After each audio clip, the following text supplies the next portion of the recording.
Hello, welcome to the Bible study. Glad you can be with me again. We're in John chapter 18. Hopefully, the light's bright enough here. We'll just make a little adjustment. Oh, sorry about this. Yeah, let's do this. No, that's not right. That's what we want. There we are. So, anyway, sorry about that. Anyway, we're welcome. We're continuing in John's Gospel. We're in John chapter 18. We looked at the first bit where Jesus was arrested and betrayed. Just one little bit of context I want to bring here because I think it's really important. We come to the next bit is we mentioned at the end Peter's response when Jesus was arrested. He cut the ear off. It turned out to be the high priest's servant. Um, let's just put that into context. You get noticed, wouldn't you, for cutting an ear off? And even more so when that ear was replaced by Jesus. So I guess I'll just say let's be aware of what's potentially going on in Peter's heart. And in that context, you've got if you like, the political rulers who are coming in and the army that's bringing the arrest. And Peter's not showing any fear of that. He's attacking, he's fighting, he's going back against them. But I want to follow now in the context of the next bit because I think it uncovers something of more of who Peter is and his character. So Jesus says he's taken by the soldiers and brought before um, Annas, who's the father-in-law of Caiaphas, the high priest that year. And it says, Caiaphas was the one who advised the Jewish leaders that it'd be good if one man died for all the people. So you've got this interaction going on between the religious leaders and the really the Romans, the soldiers, the army, and that sort of thing.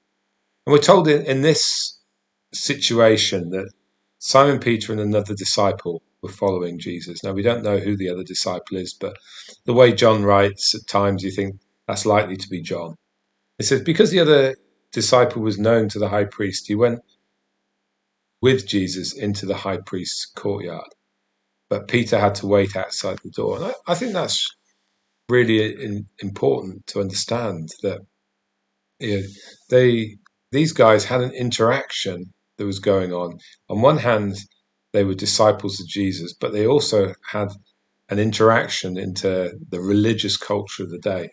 And I think if we to really understand how Peter may have felt and what's going on in him and even the conflict that was within him, I think we have to see what happened later when Cornelius called on Peter. He had that vision and called Peter. Peter, who was sitting waiting for his lunch, sat down and he had a vision, and the vision was unclean animals coming out of heaven, and you know God speaking to him, a voice speaking to him and saying, take, kill, and eat. In other words, what you see is unclean, I make clean.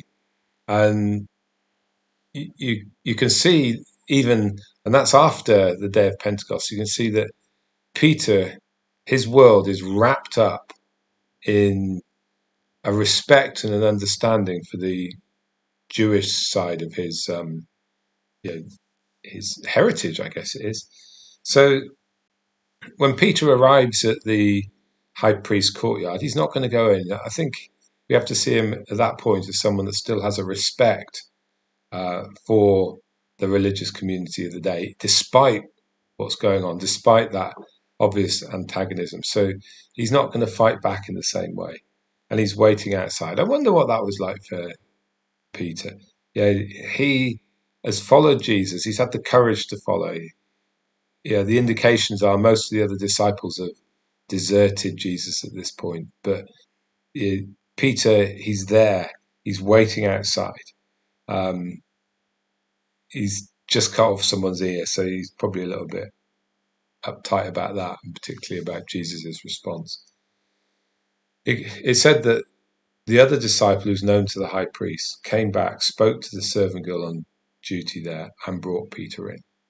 So Peter's now going into an environment that he knows he respects, And immediately he's challenged. The challenge is, aren't you one of the man's disciples too? Yeah. And Peter's reply was, I am not.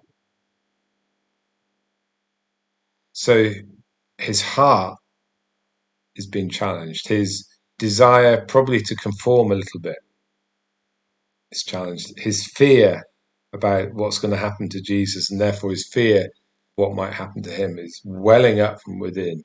And you can imagine the confusion, everything else that's building up in him as he does the very thing that he said he would do.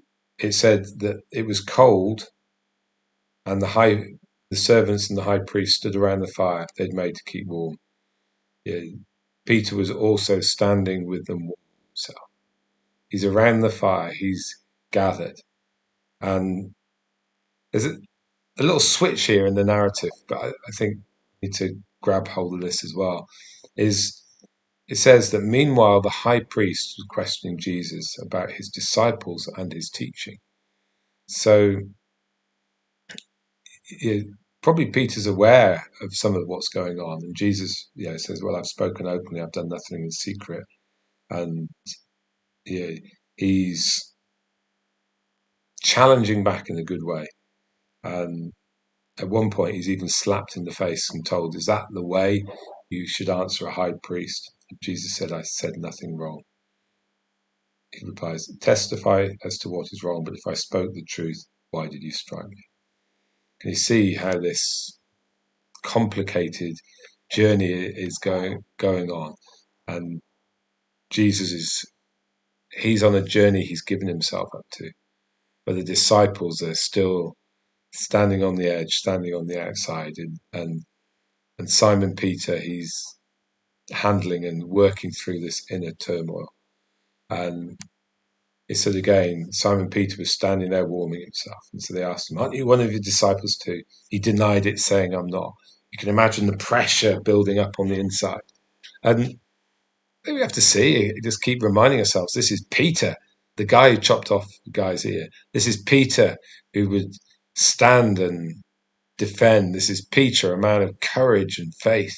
Yet he's struggling and battling among this religious community. We don't hear anything of his friend at this point, though we do hear that John was actually at the cross later on.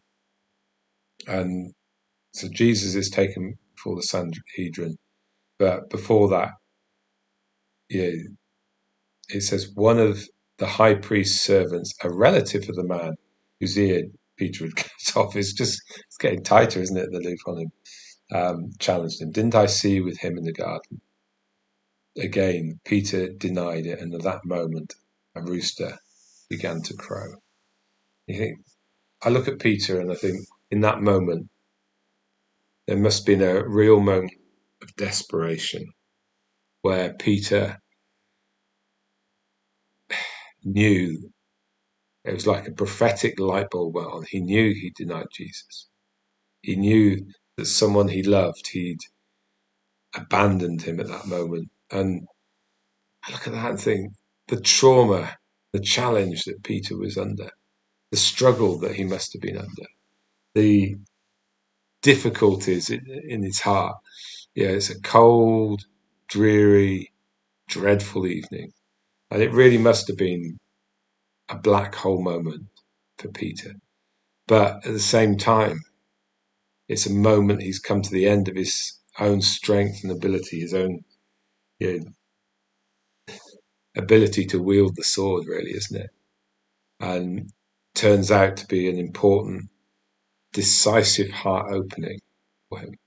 And probably the beginning of a separation in his heart that later got worked on through in Acts in Cornelius's house. That he couldn't depend on any earthly strength. He couldn't depend on his own character, force of character, or anything else. But in a very tough way, he was being brought to a place of humility and dependence on Jesus. I think the other half here is important, that we need to recognize that Jesus had to go to the cross on his own. We can't get away from that, can we? Anyway, I'm going to stop there and we'll carry on next time. So bless you. Have a great day. Look forward to being with you again soon. Bye for now.